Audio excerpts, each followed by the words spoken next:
भैया जी क गोड़ा रे लालनावा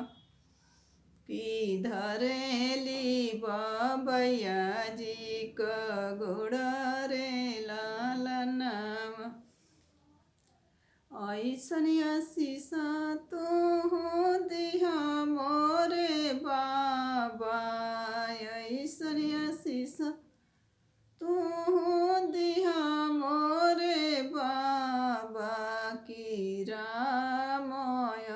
मोर होई जसुरे ललनावा की रामय मोर होई जसुरे ललनावा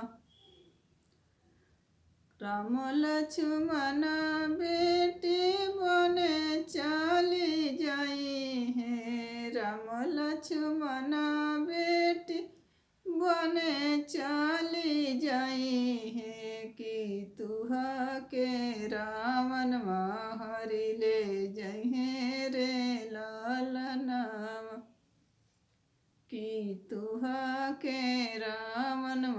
हरि ले जहे रे लालनावा ऐसन आशीष तू दिहला मोरे बाबा ऐसन आशीष तू दिहला मोरे बाबा की मोरे बूते सहलो न जल रे लालनावा की मोरे बूते सहलो न जल रे लालनावा हथम कलिहली बेटी भांगिया धतुरवा हथम कलिहली बेटी भांगिया धतुरवा की शिवा पूजन हम जाइब रे लालनावा की शिवा पूजन हम जाइब रे लालनावा शिवज पूजी पूजी घर के लवटली शिवज पूजी पूजी घर के लवटली की धरेली चचैया जी क गोड़ा रे लालनावा की धरेली चचैया जी क गोड़ा रे लालनावा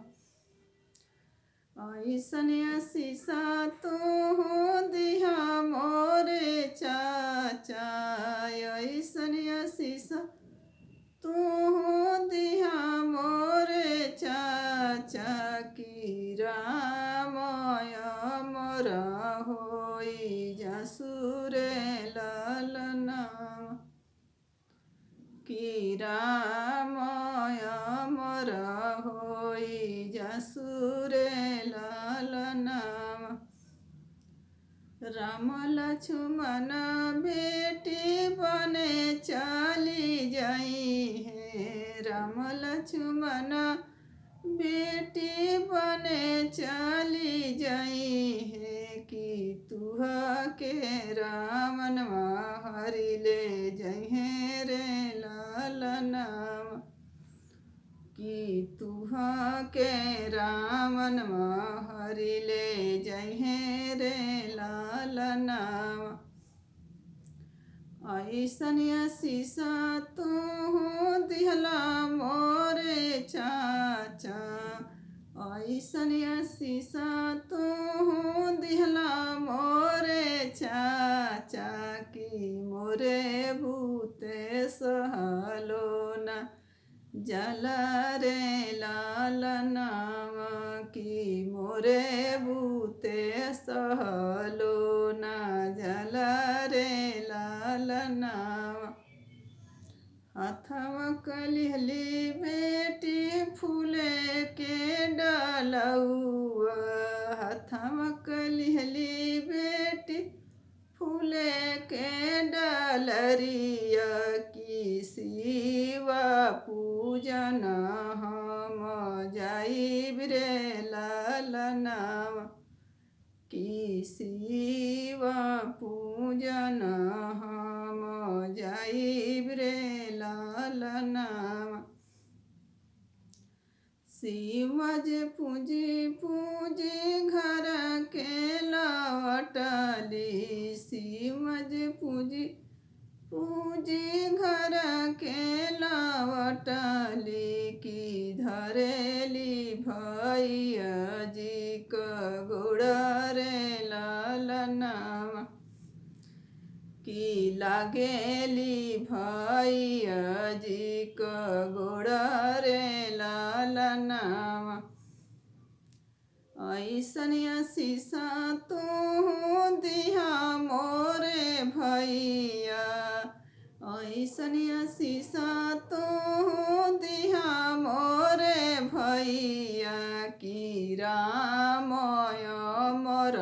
होई जासुरे लालनावा कि राम अमर होई जासुरे लालनावा राम लक्ष्मण बहिन बने चली जाई है राम लक्ष्मण बहिनी बने चली जाई है कि तुह के रावण हरि ले जइहे रे लालनावा कि तुह के रावण हरि ले जइहे रे लालनावा ऐसन शीशा तू दिहला मोरे भैया ऐसन शीशा तू दिहला मोरे भैया कि मोरे बूते सहलो न जल रे लालनावा